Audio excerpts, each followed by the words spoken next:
Today I'm going to tell a Fryote and SqEarl story. In fact, I'm going to tell the first Fryote and SqEarl story.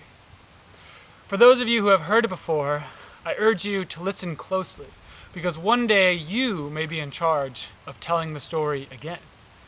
And for those who have never heard it before, I hope you enjoy. So the story begins way back, before there were people, before there were dogs, coyotes, chipmunks. And it starts back in the time when there were trees and plants, so things had been along for a while. And way up in space, or some space similar to space but different than space, there was a creator. The being who created all of this. And the creator was going about their daily business, creating little mosses, stretching out the fertile fronds of ferns, crafting leaves. And one day they decided it was time to make a companion for the oak trees. And so the creator created. The creator created with their mind and with their hands. And when they sent this new creature down onto the earth, they sent them down while the little fuzzy gray creature was sleeping. And they always did this so that that first creature would wake up having remembered something from a dream. And so the sleeping little critter came down, nestled into the crooked branches of an old grandmother oak tree, and was there snoring, cute little snore. And in that dream, the critter saw the grandmother oak. And the grandmother oak said, "Hello there, creature. Nice to meet you." And the little creature said, Yeah, I guess it's, nice to meet you too. Yeah, guess so. And the oak said, "You look like a spirited young fella. How would you like to be my assistant? In fact, you could be my squire." And the little creature said, Yeah, squire, sure. Yeah, I guess so. and the oak tree said, "Great. By the way, what's your name anyways?" And the little creature, never having had anybody ask them that question before, said, And the oak tree said, "Earl. Earl it is. Squire Earl. Now, listen close. What I need you to do is to take this." And right when she said that, from a branch dangling right in front of the little Squire Earl, a little acorn grew. Right then. It's dreams. These things can happen, you know. And the oak said, "I need you to take this acorn, and I want you to run as far as you can into the forest and bury it down a little bit beneath the leaves so that it'll grow. And you can help me on my conquest to spread wide and far across the land." And so Squire Earl took that little acorn and went, "Ooh, sure," and then ate it down in one big swallow. He went, Ooh, yeah, that was good, yeah. and the grandmother oak went, yes, interesting. Let's try this again." And so she grew a few more acorns and plopped them right down into Squire Earl's lap. And this time there were 3. And she said, "Okay, how about this? You can eat one of them and then go run as far as you can and plant the rest." And SqEarl said, "Oh, yeah." And since it was a dream, I remind you, he took the acorn and he went, "Ooh," and it grew. He went, "Meow," and it shrunk, and then he went, and swallowed all 3 acorns.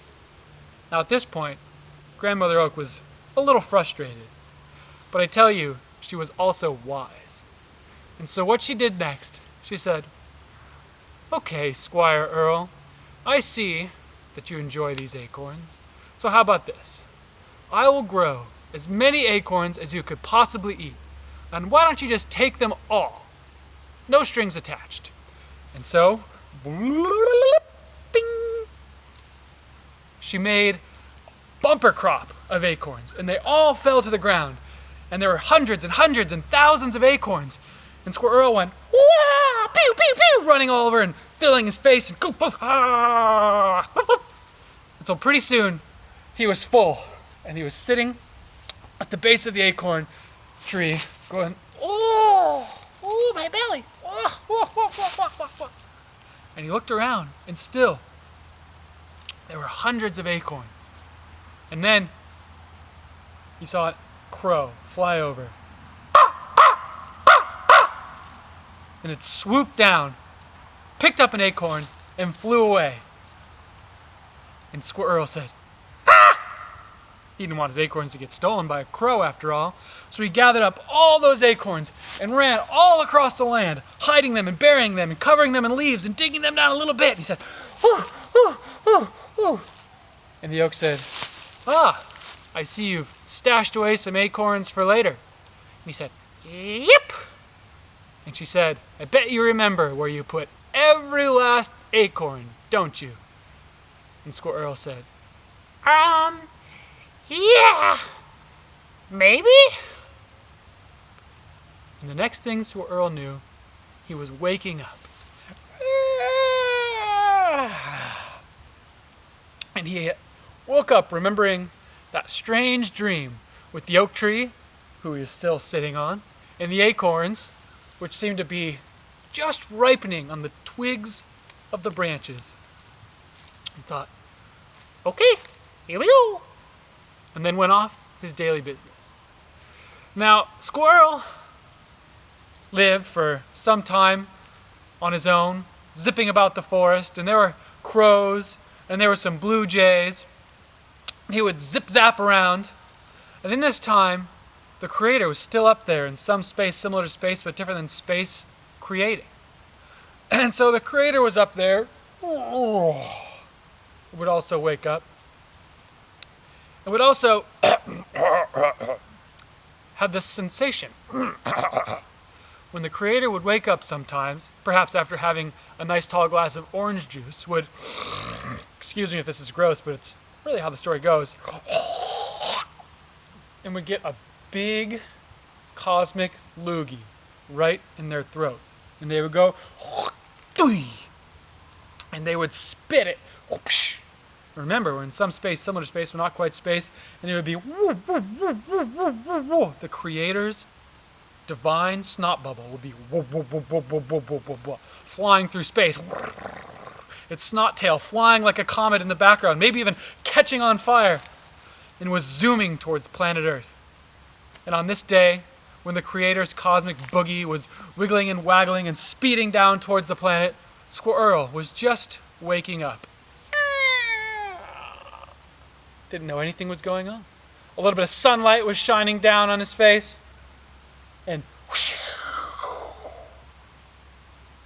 that sacred booger, that divine loogie, came down and splattered right next to the oak tree. And it just missed him. But, as we know, when things splatter against the ground, sometimes a little piece will ricochet off. And so, a little globular of the divine Creator's booger splashed up and hit SqEarl right on the face. And his cheek fur was glistening, and his ear was soaked, and a little bit of that goo went right in his ear hole. And it traveled down all the way in to his brain. And that is when SqEarl went. For that magical little mucus had spread throughout his whole brain and was now seeping through his body, and a great change was happening. Because now SqEarl would be interconnected with the divine matrix. He was one with the web of the universe.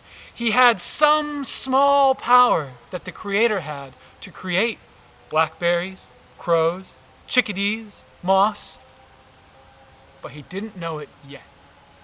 And so he went on living his life, gathering acorns, biting trees, sucking their sap, nibbling on buds, finding fungus from time to time. And the years went by. And he realized that he wasn't forgetting where he was planting any of his acorns anymore. He'd bury thousands, and he'd remember every single one. And soon, his neighboring squirrels would come up to him and be like, So I'm wondering, I can't remember where I've put any of my acorns. It's March, and I'm very hungry. and Squirrel would be like, Oh, I remember where you put all your acorns. Just like you put one there, you put one there, you put one there. I put all these over here. I'm not going to eat them, so I remember where I put them all. and so, through remembering where all of his acorns were, and where all of his neighbors' acorns were, he was able to feed all of the squirrel and squirrel populations.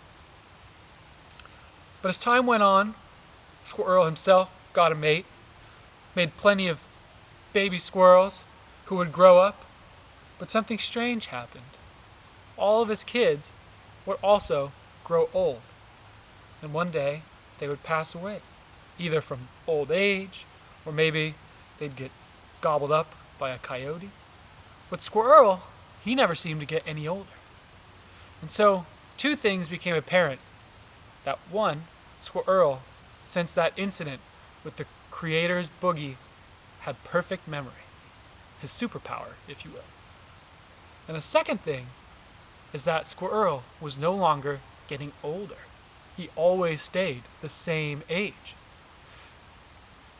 even though those around him would get old. And so he didn't know necessarily if he was immortal. He wasn't sure what would happen if he jumped off a cliff like a flying squirrel, woo! But then boing, fell to the ground, and he wasn't going to risk it. And he didn't know what would happen if a bobcat snatched him and gobbled him down. But he did seem to know that as long as he stayed safe, he might live forever. Now the third power, because it's a story, and there always seem to be three things that happen in a situation like this, took Squirrel quite a long time to figure it out. And the first time he knew something was a little bit funky was he would go pew pew pew in the fall, as he always did, and bury his acorns. And sometimes he would bury more than one acorn in a spot. And he always remembered how many acorns he buried. But as he got older, 1,000 years old, 2,000 years old, 10,000 years old, his mind, though he was still young at heart and young at body, started to get a little, and he would make some mistakes. For if he had truly buried only 2 acorns, but for some reason misremembered and thought he had buried 4, he would have gotten it wrong. But when he went to dig them up, his false memory would change the world around him. And so in fact, when he had only buried 2, his mismemory would transform those acorns into 4. And so anytime he misremembered something, the world would change into a line with his false memory. Because in fact, he was in a teeny weeny way a bit like the creator. And so at first, not too much happened. But then eventually, a few strange things started to happen. And the first strange thing that happened to a birch tree. Now there was a tree in the forest that Squirrel always liked to go tinkle. You know how it is when you're in the forest. You always have a favorite tree that you like to go behind to relieve yourself. Well, Squirrel, he would wake up in his oak tree in the morning, and he'd go jumping through the canopy all the way to the edge of the forest to his favorite birch tree with its smooth white bark, and he'd pee all along one side of it. And over time, the white bark of the birch began to yellow. And as he made his way around it each morning, relieving a little bit of tinkle, the whole birch started to turn yellow. And so other creatures in the forest started to notice it. Other squirrels, birds, and they would use it as sort of a street marker. They'd say, yeah, just go down to that birch that's all yellow and then take a left and then go there, and that's where you'll find the shagbark hickory. Or, just beyond the yellow birch up north, you'll find a big stand of black cherries. And so everyone was chattering on about it. And of course, SqEarl knew that all the birch trees were white. And this one tree was just a little bit stained because of his yellow pee. One day, when he was running through this forest, perhaps he bonked his head on a low-hanging branch. But he seemed to recall yellow birch. He thought birches were yellow. He forgot all about the white birches. And so, the universe shifted to align with his new belief. And so, all the birches turned yellow on their bark.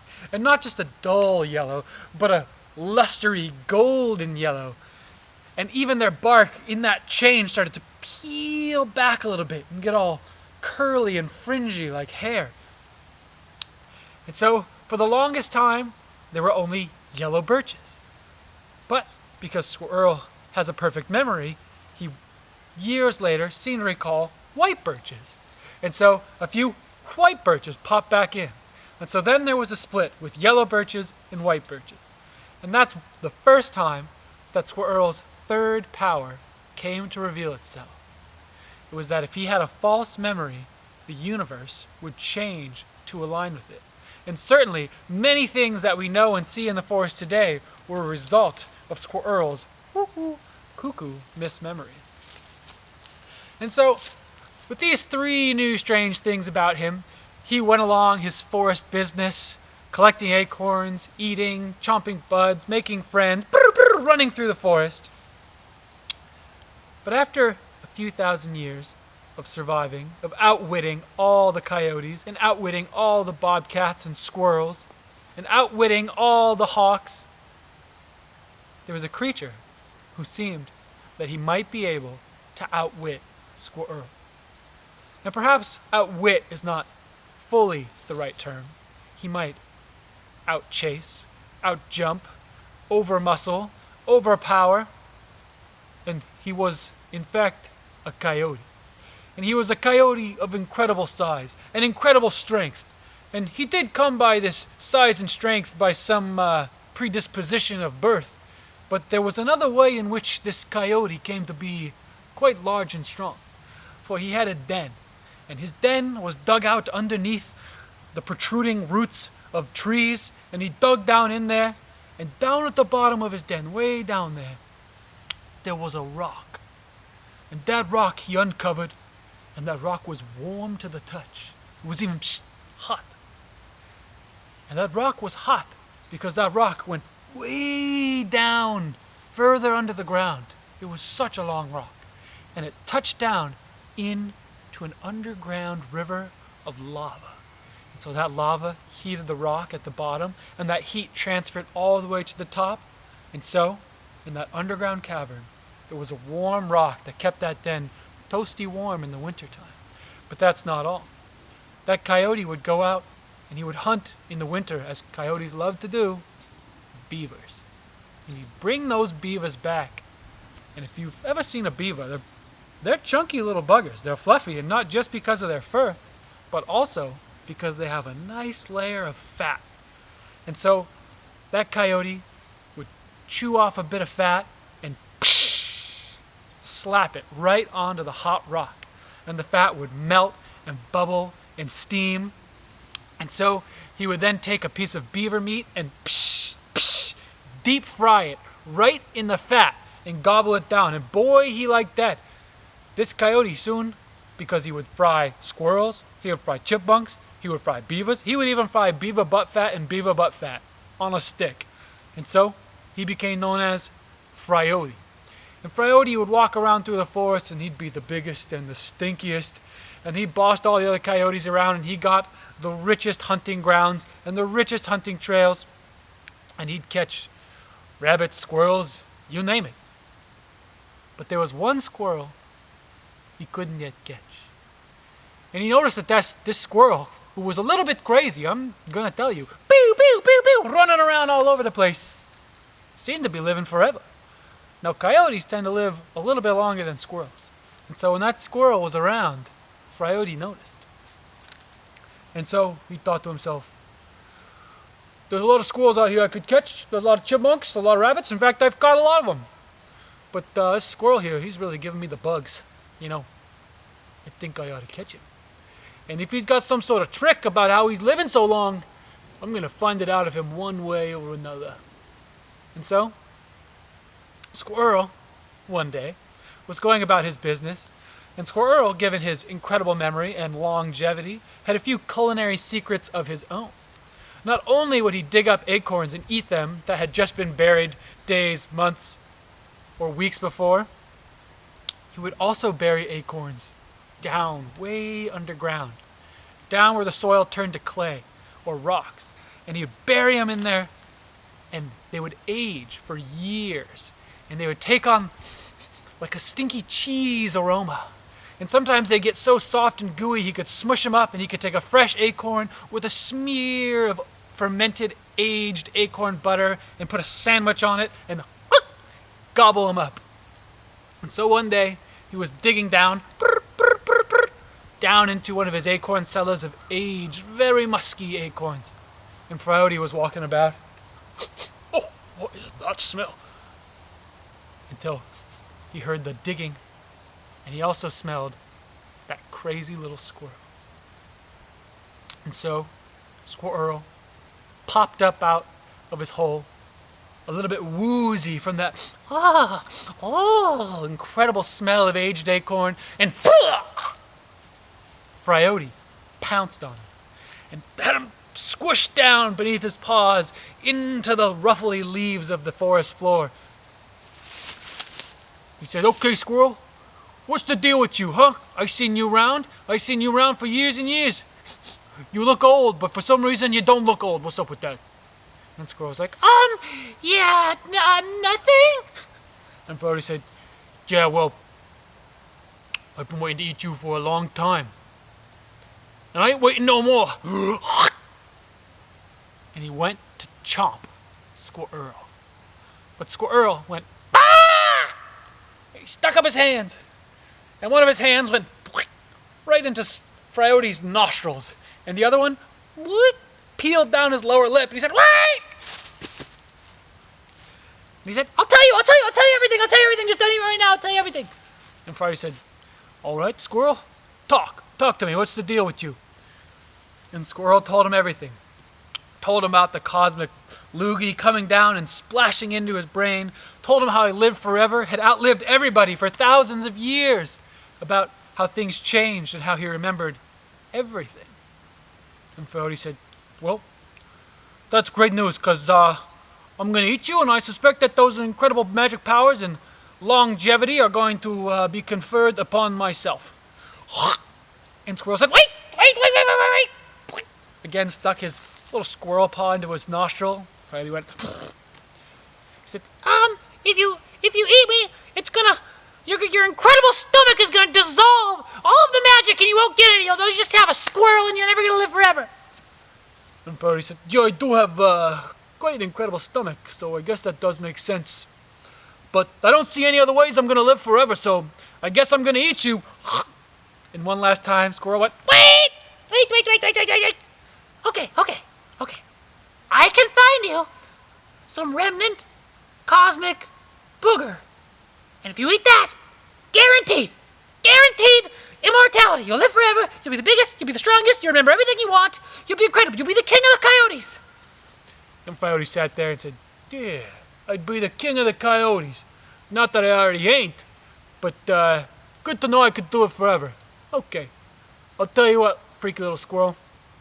I'll give you 3 days to find me that cosmic whatever it is booger you said. And if you don't find it, I'll eat you." And SqEarl said, Okay, great. Thank you, Mr. Fryote. Have a great day. See ya, pew. and went scurrying up a tree to safety in the canopy. So the next day, SqEarl went out, and he went digging. And he dug down, and then he dug down to his acorn cellars, and he dug down even deeper. But he couldn't find any acorns.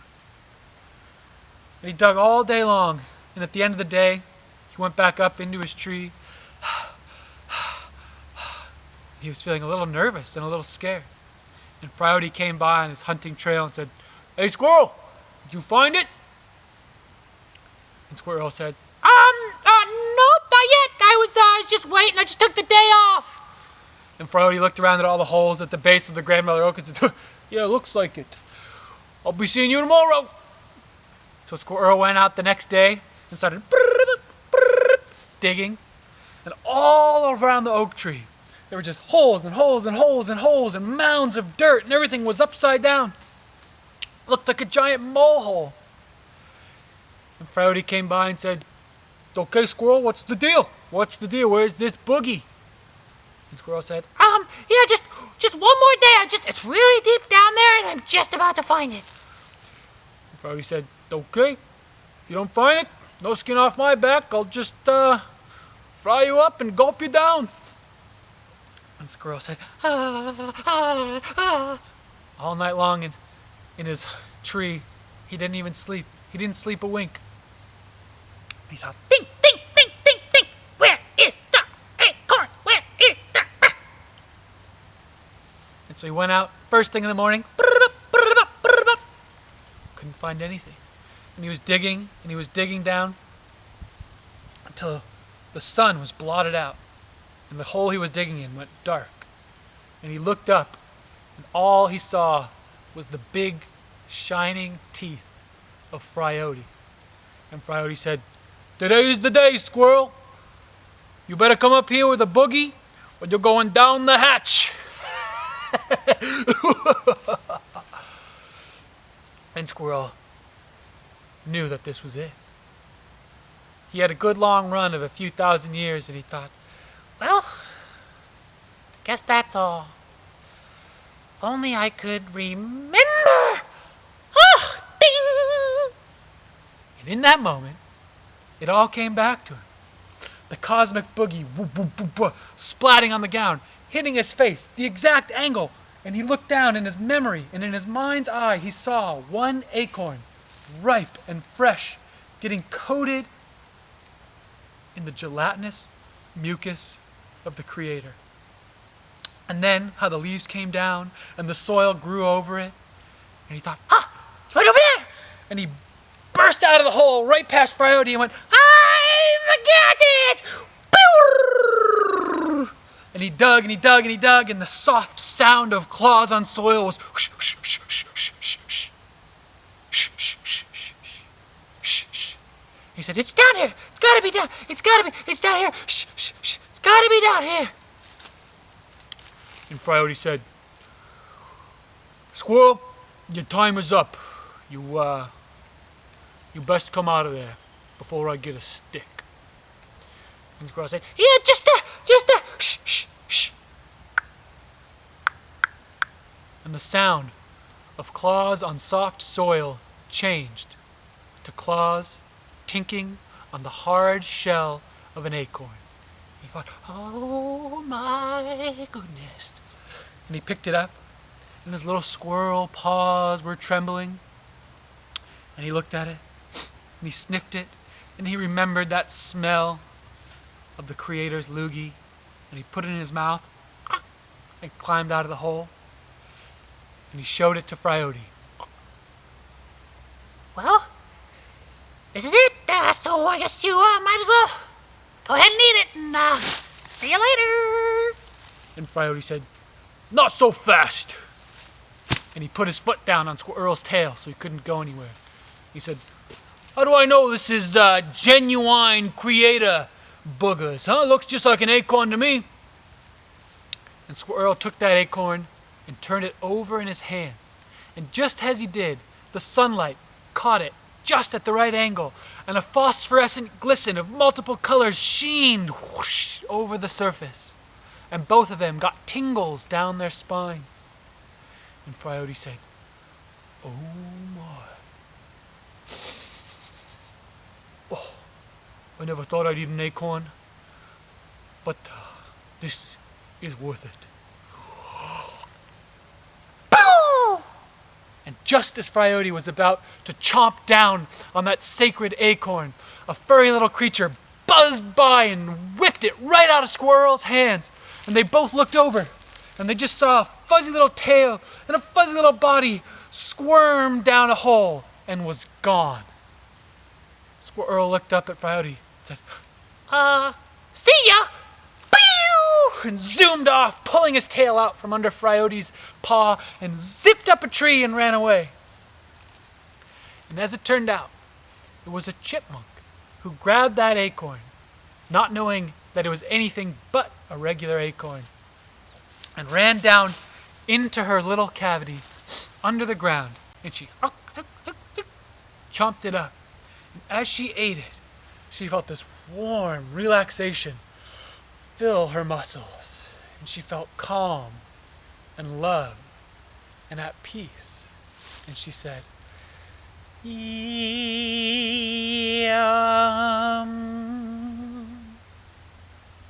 And for the rest of the year, that little chipmunk sat down in her den in a great meditative peace. Yum. And she was so calm and so loving that all of the plants around her den started to grow and flourish. And all of the creatures soon learned that her true name was Chipmunk. But the story of her is the story for another day.